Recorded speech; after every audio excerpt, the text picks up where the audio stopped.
السلام علیکم ناظرین، میں ہوں سید ذوالفقار گیلانی اور آپ دیکھ رہے ہیں گیلانی ولاگس۔ درہ خیبر، یہ میں پہلے بھی اپنے کسی بلاگ میں کہہ چکا ہوں کہ یہ درہ خیبر موت کی وادی کا دوسرا نام ہے۔ ویسے تو بہت سے قبائل یہاں آباد ہیں، لیکن بنیادی طور پر یہ آفریدی اور شنواری قبائل کا علاقہ ہے۔ جس جگہ میں کھڑا ہوں یہ جگہ کہلاتی ہے علی مسجد، اور آپ یوں کہہ سکتے ہیں کہ یہ درہ خیبر کے عین درمیان میں واقع ہے۔ یہ وہ جگہ ہے جہاں درہ خیبر سب سے زیادہ تنگ ہو جاتا ہے آ کر۔ 52 کلومیٹر اس کی طوالت بتاتے ہیں، 30 میل کہہ لیں یا 52 کلومیٹر کہہ لیں، لیکن یہ درمیان کا علاقہ ہے۔ یہاں سے تورخم کا بارڈر جو ہے وہ 22-23 کلومیٹر مزید آگے ہے۔ یہاں کھڑے ہونے کا مقصد یہ تھا کہ یہ علی مسجد جو ہے وہ اس حوالے سے زیادہ اہم ہے درہ خیبر کی تاریخ میں کہ یہ وہ جگہ ہے جہاں انگریزوں اور سکھوں کی فوج کو آفریدیوں نے باقاعدہ ننگا کر کے واپس بھیجا تھا۔ جب افغانستان کے خلاف دونوں کا اتحاد ہوا تو آفریدی جو ہے وہ ان کو مواجب دیا گیا تھا، کیونکہ جب یہاں سے گزرا کرتے تھے انگریز، سکھ یا کوئی بھی دوسرا بادشاہ، تو وہ ایک رقم ادا کیا کرتے تھے معاوضے کے طور پر، جسے مواجب کہا جاتا تھا۔ آفریدیوں کو مواجب دیا گیا، لیکن جب انگریزوں کی فوج اور سکھوں کی مشترکہ فوج واپس آئی تو یہ علی مسجد اوپر آپ کو ایک جو ہے وہ قلعہ نظر آ رہا ہوگا۔ اس مقام پر جو ہے وہ انگریز فوج نے پڑاؤ ڈالا، سکھوں نے پڑاؤ ڈالا، اور آفریدیوں نے ان کا وہ حشر کیا کہ ان کے 14 طبق روشن ہو گئے۔ تو یہ اس لحاظ سے بہت تاریخی جگہ ہے، ساتھ مسجد بھی ہے۔ درہ خیبر کے بارے میں یہ کہا جاتا ہے کہ یہ وہ جگہ ہے جہاں سب کے غرور خاک میں مل گئے۔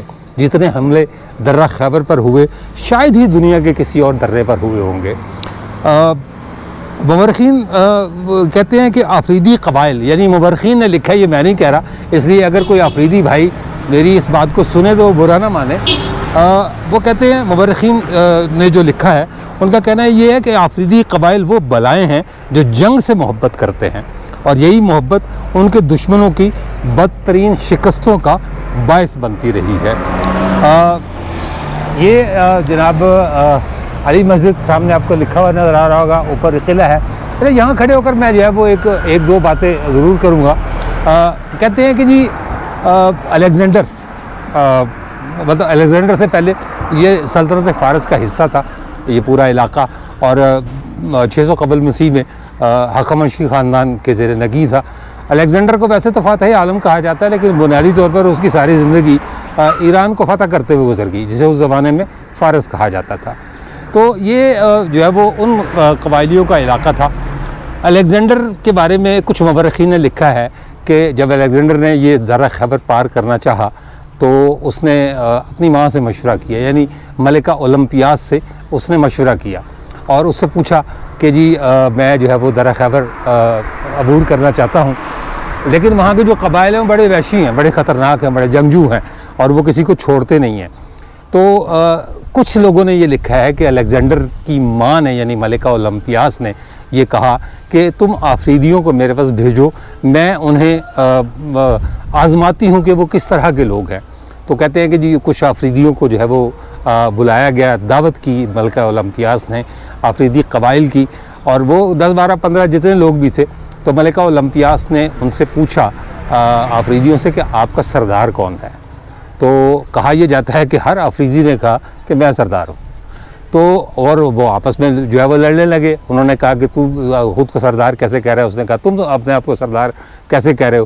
تو ملکہ اولمپیاس نے اپنے بیٹے کو، یعنی الیگزینڈر کو، یہ نصیحت کی کہ جو لوگ آپس میں نہیں بنتے، جو لوگ آپس میں جو ہے وہ لڑتے ہیں، وہ تمہیں کیسے بخشیں گے؟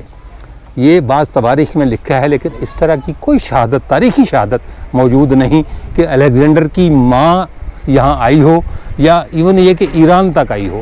جب تک الیگزینڈر دنیا کے سفر پر رہا، 11 سال 11 مہینے اس نے گھوڑے کی پشت پر گزارے، اور الیگزینڈر نے یہ جو دریائے بیاس کے کنارے تک گیا، اس بات کی کوئی شہادت کہیں دستیاب نہیں کہ ملکہ اولمپیاس ایک دن کے لیے بھی مقدونیہ چھوڑ کر اپنے بیٹے سے ملنے آئی ہو۔ جو مال غنیمت अलेक्जेंडर हासिल करता था वो मलिका ओलंपियास को मकदूनिया भिजवाया जाता था। मलिका कभी नहीं आई और अफरीदियों की मलिका से कभी मुलाकात नहीं हुई।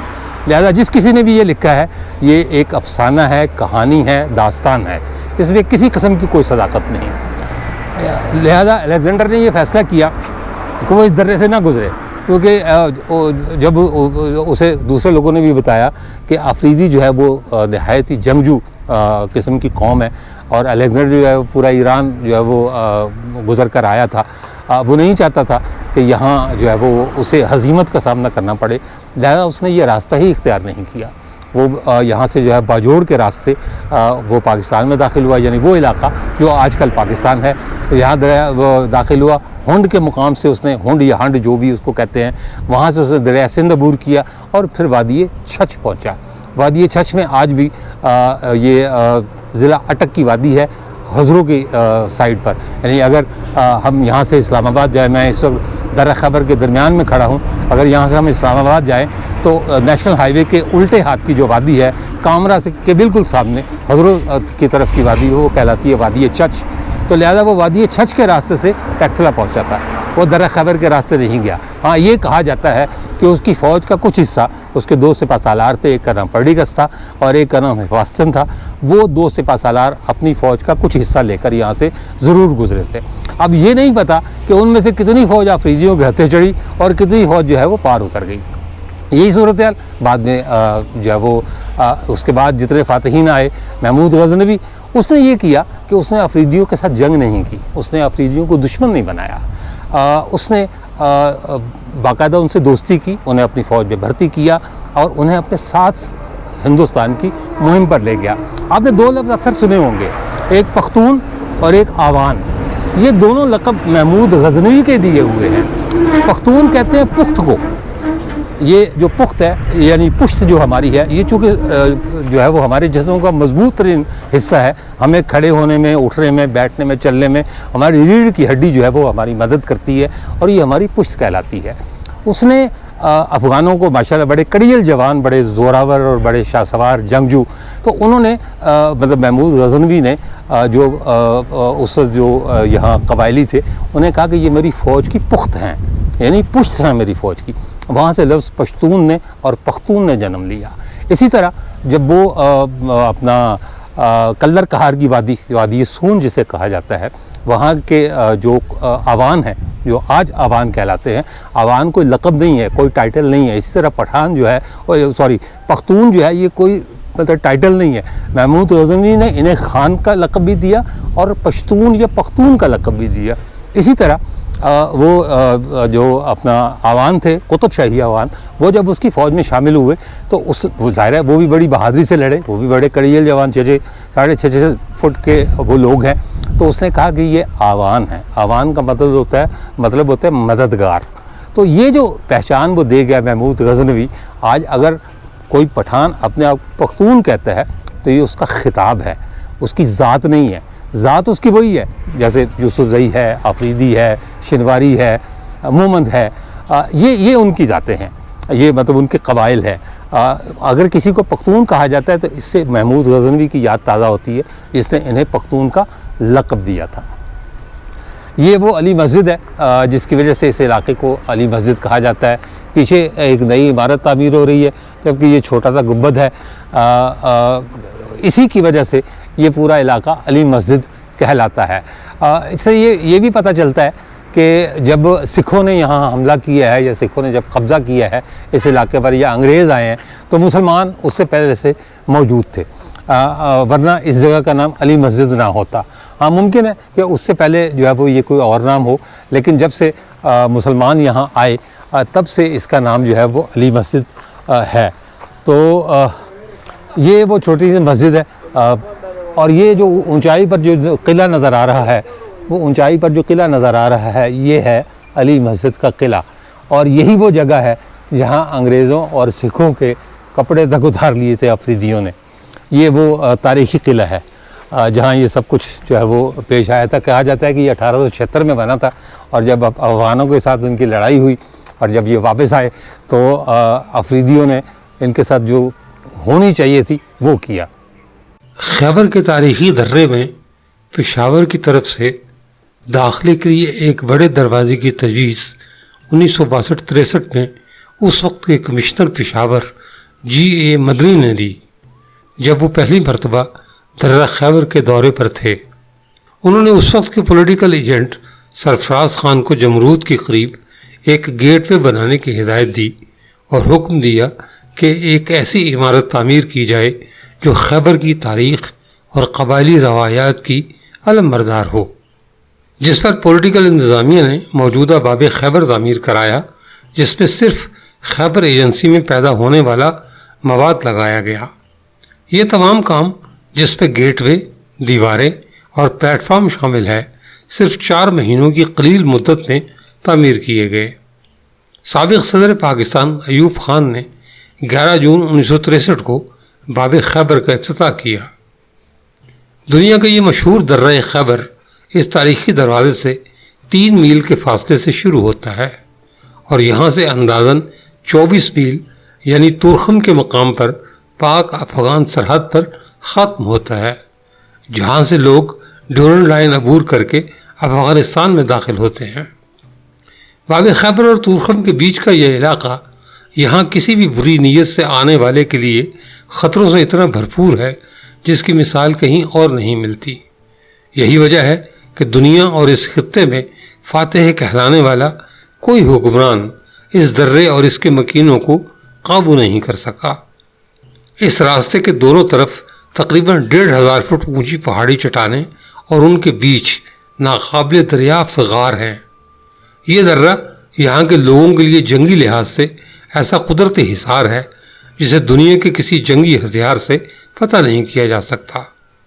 اس کا سب سے خطرناک حصہ تاریخی علی مسجد کا مقام ہے، جہاں پر یہ درہ اتنا تنگ ہو جاتا ہے کہ اس کی چوڑائی صرف 30 میٹر رہ جاتی ہے، اور یہی وہ جگہ ہے جہاں کی پہاڑی چوٹیوں پر چھپے 50 قبائلی بھی سینکڑوں فٹ نیچے راستے سے گزرنے والے ہزاروں فوجیوں کے لیے قیامت بپا کرتے تھے اور انہیں زچ کر کے پسپا ہونے پر مجبور کر دیتے تھے، یہاں تک کہ انہیں لاشیں اٹھانے کے لیے بھی ان قبائل کی بات ماننی پڑتی تھی۔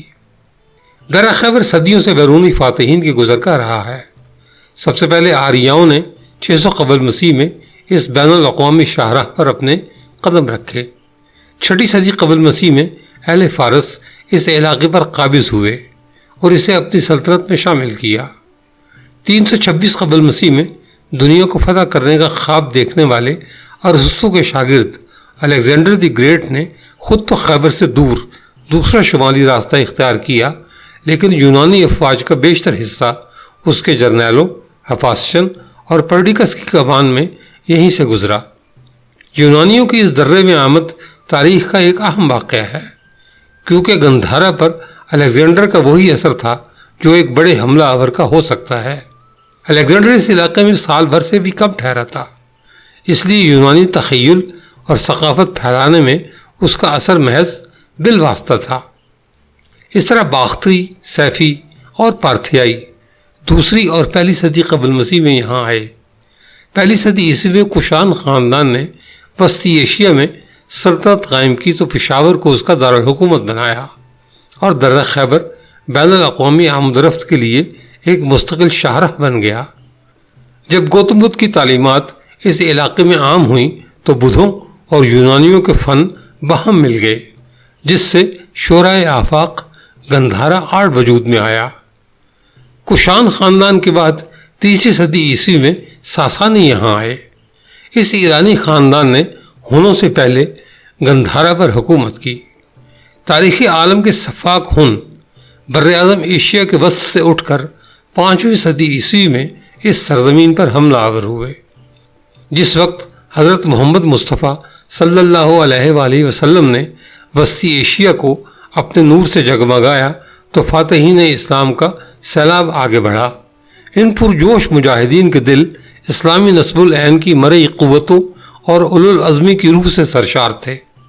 اپنے پیشرو فاتحین کی طرح انہوں نے بھی مشرق کا رخ کیا۔ اس طرح درہ خیبر نے پہلی بار اسلام کے ابھرتے ہوئے سورج کی روشنی سے فیض پایا۔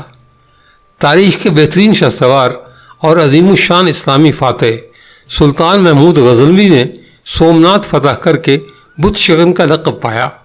उसने हिंदुस्तान पर कमोबेश 17 हमले किए और कम से कम 2 बार दर्रा खैबर से गुजरा। महमूद गजनवी के बाद सुल्तान शहाबुद्दीन मोहम्मद गौरी भी 1186 ईस्वी में इस तारीखी रास्ते से आया, जिसने पृथ्वीराज को शिकस्त देकर पहली बार दिल्ली में इस्लामी सल्तनत कायम की और 700 साल तक के लिए हिंदुओं की हिंदुस्तान से बर्तरी ख़त्म कर दी। चंगेज़ खान और उसके बाद खोपड़ियों के मीनार बनाने वाला हलाकू खान भी यहीं से गुजरा। तारीखी लिहाज से यह दर्रा इतने हमलों की जद में रहा कि इसकी तारीख बनती और बिगड़ती रही। ये दर्रा कई तहजीबों का संगम बना और सदियों तक शोरश और तिजारत की गुजरगाह रहा। अमीर तैमूर और उसका ख़ानदान 1380 से 1501, मुगलिया ख़ानदान 1526 से 1729 और दुर्रानी ख़ानदान 1747 से 1818 के दरमियान यहाँ से गुजरे। सिख 1825 से 1840 के दरमियान जमरूद तक के इलाके पर काबिज रहे, लेकिन वो कभी दर्रा खैबर फतह न कर सके। मवर्रिखीन लिखते हैं कि हिंदुस्तान फतह करने की ख्वाहिश में जब ज़हीरुद्दीन मोहम्मद बाबर अपनी ताकत के भरोसे पर खैबर की तरफ चला तो आफरीदी उसके रास्ते में लोहे की दीवार बन गए। बाबर को ये समझ आ गई कि ताकत के बल पर वो दर्रा खैबर को अबूर नहीं कर सकता, और अगर ऐसा हो भी गया तो उसे हिंदुस्तान की जानिब पेशकदमी करते हुए हमेशा अपने अक़ब के गैर महफूज होने की फ़िक्र लाहक रहेगी। लिहाजा ख़ुद को मजबूत करने के बाद उसने एक बार फिर 1519 में दोबारा खैबर को फतह करने की ठानी। बाबर को सख्त लड़ाई के बाद सिर्फ एक रात अली मस्जिद में गुजारने का मौका मिल सका। वो जमरूद तो पहुंच गया, लेकिन उसे ख्याल आया कि अगर वह पंजाब जाता है तो ऐसा न हो कि वापसी पर ये कबाइल उसकी राह काट लें। चुनाचे उसने कबीला यूसुफ जई की एक खातून बीबी मुबारका से शादी करके पठानों के साथ नस्ली ताल्लुक़ कायम किया। उसने हिंदुस्तान में मुग़लों की मुस्तहकम सल्तनत की बुनियाद डाली, जो 300 साल तक कायम रही। 1739 में ईरान का नादिर शाह भी दिल्ली जाते हुए दर्रा खैबर से गुजरा। उसने मुग़ल आज़म के तख्ते ताऊस को कब्ज़े में ले लिया, जिसमें सर ता सर जवाहर और लाल जड़े हुए थे, बल्कि वह मुग़ल ज़माने की सबसे कीमती मता कोह नूर हीरा भी साथ ले गया। दर्रा खैबर में जदीद अफ़गानिस्तान के बानी अहमद शाह अब्दाली की फ़ौजें भी गुजरती देखी गईं। अब्दाली एक अजीम फातह और मुदब्बिर था, जिसने पानीपत की मशहूर और फैसला कुन जंग 1761 में मरहटों की ताकत को कुचल कर रख दिया और इस तरह मुसलमानों ने हिंद को हिंदुओं के ज़ेर नगी आने से बचा लिया। सिखों की दूसरी जंग के बाद अंग्रेज़ दर्रे पर काबिज हो गए। उन्होंने इसकी हिफाजत के लिए दर्रे में जा बजा हिफाजती चौकियाँ कायम की। ये चौकियाँ आज भी कायम हैं। इनमें शगई किला और अली मस्जिद किले के अलावा भी लातादाद ऐसे छोटे बड़े किले शामिल हैं जहाँ अब पाकिस्तानी फ़ौज या खैबर राइफल्स के दस्ते मुकीम हैं। बरतानवी फ़ौज का हरावल दस्ता 1849 में पिशावर पहुँचा तो कोह सुलेमान और दरिया सिंध के दरमियानी इलाके से सिखों की हुकूमत का खात्मा हो गया। अंग्रेज़ों ने पिशावर और दीगर सरहदी अजला को सूबा पंजाब में ज़म कर दिया। इस तरह बर्रे सगीर के वसी इलाके की अंग्रेज़ी अमलदारी बढ़कर खैबर के करीब तक आ गई। इसलिए उनका मामला दूसरा था। वो हिंदुस्तान की शमाल मगरबी सरहद पर 1 सदी से ज़्यादा हाकिम रहे। अंग्रेज़ों का एतराफ़ है कि यही वो इलाका है जहाँ उन्हें ऐसे लोगों से साबका पड़ा जो सही मानों में दुश्मनी का हक़ अदा कर सकते थे। वो खम ठोंक कर अंग्रेज़ों के सामने आए और उनकी हुकूमत के आखिरी दिन तक उनका मुकाबला करते रहे। ख़ास दर्रा खैबर से अंग्रेज़ों को उस वक्त वास्ता पड़ा जब पहली जंग अफ़गानिस्तान में उनकी एक फ़ौज इस रास्ते से अफ़गानिस्तान की जानिब बढ़ी। 1878 में दूसरी जंग अफ़गानिस्तान के दौरान वादी खैबर में बहुत सी लड़ाइयाँ हुईं। 1897 में आफरीदियों ने दर्रे पर कब्ज़ा कर लिया और खैबर के सारे कबाइल अंग्रेज़ों के ख़िलाफ़ मुत्तहिद होकर उठ खड़े हुए और आखिरकार अंग्रेज़ को अपने खित्ते से निकाल कर दम लिया। यहाँ से गुजरने वाले हमला आवरों ने तारीख़ में अनबट नकूश छोड़े। ये एक ऐसा तारीख़ी मकाम है जिसे सयाह दूर दराज से महज देखने के लिए आते हैं। दर्रा खैबर की सड़क अब बैनुल अक़वामी मेयार की है। پاک فوج کی کاوشوں سے اس خطے میں امن کی ایک نئی راہ متعین ہوئی اور حفاظتی انتظامات مزید بہتر ہوئے ہیں۔ درہ خیبر کے علاقے میں بدھ مت سے متعلق بہت زیادہ آثار قدیمہ نمودار ہوئے، تاہم اپنے اعتقادات کی بدولت پختون ان مورتیوں کے خلاف تھے اور انہیں توڑ دیا کرتے تھے۔ اسی علاقے میں لنڈی خانہ کے قریب ایک پہاڑ پر عہد قدیم کی ایک قلعہ نما عمارت ہے، جسے یہاں کے آفریدی کافر کوٹ کے نام سے جانتے ہیں۔ میرے سامنے اسفولہ یا اسپولا اسٹوپا ہے، جو درہ خیبر میں جمرود سے تقریباً 25 کلومیٹر کے فاصلے پر ایک اونچے پتھریلے ٹیلے پر تعمیر کیا گیا ہے۔ اسٹوپا کے پتھر کے بڑے حصے گر چکے ہیں، خاص طور پر ٹیلے کے دائیں طرف یہ نقصان زیادہ نظر آتا ہے۔ اس کے عقب میں ایک گہری کھائی ہے جس کے پیچھے بلند و بالا پہاڑ ہیں۔ پتھروں سے بنا یہ تباہ شدہ اسٹوپا 3 منزلہ گنبد پر مشتمل ہے۔ سفولہ درہ خیبر میں علی مسجد اور لنڈی کوتل کے درمیان زرائی گاؤں میں ایک کھائی کے کنارے واقع ہے۔ بعض کے مطابق یہ اسٹوپا 2 صدی میں کشان سلطنت کے اختتام پر یا کچھ ذرائع کے مطابق 3 سے 5 صدی کے فوراً بعد تعمیر کیا گیا ہوگا۔ یہ درہ خیبر میں بدھ مت کی سب سے مکمل یادگار ہے۔ یہ عظیم کشان سلطنت اور بدھ مت کے گٹھ جوڑ کی یاد دہانی ہے، جسے اکثر گندھارا کے نوادرات میں دکھایا جاتا ہے۔ گندھارا کے مجسمے اسی اسٹوپا میں کھدائی کر کے پشاور کے عجائب گھر میں رکھے گئے ہیں۔ اسپولا اسٹوپا ممکنہ طور پر وادی خیبر میں ایسی واحد یادگار رہ گئی ہے، لیکن اسے تحفظ کے مقام کے طور پر استعمال کرنے کے بجائے فرنٹیئر کانسٹیبلری چیک پوسٹ میں تبدیل کر دیا گیا ہے، شاید اس لیے کہ اونچائی فوجیوں کے لیے زیادہ محفوظ جگہ فراہم کرتی ہے۔ لنڈی خانہ جاتے ہوئے یعنی تورخم جاتے ہوئے یہ اوپر ریلوے لائن کا پل ہے، یہاں سے کبھی خیبر سفاری گزرا کرتی تھی۔ اس پل کی خاص بات یہ ہے کہ اس کے نیچے سے جو ہے وہ سڑک گزرتی ہے اور ادھر سے گزر کے یہاں موڑ مڑتی ہے اور پھر دوبارہ اسی پل سے جو ہے وہ باہر نکلتی ہے۔ یہ ایک بڑا مطلب عجوبہ روزگار پل ہے کہ ادھر اس کے ایک جو درہ ہے اس سے ٹریفک باہر نکلتی ہے اور پھر دوسری طرف سے مطلب ایک طرف سے اندر آتی ہے اور دوسری طرف سے باہر نکلتی ہے۔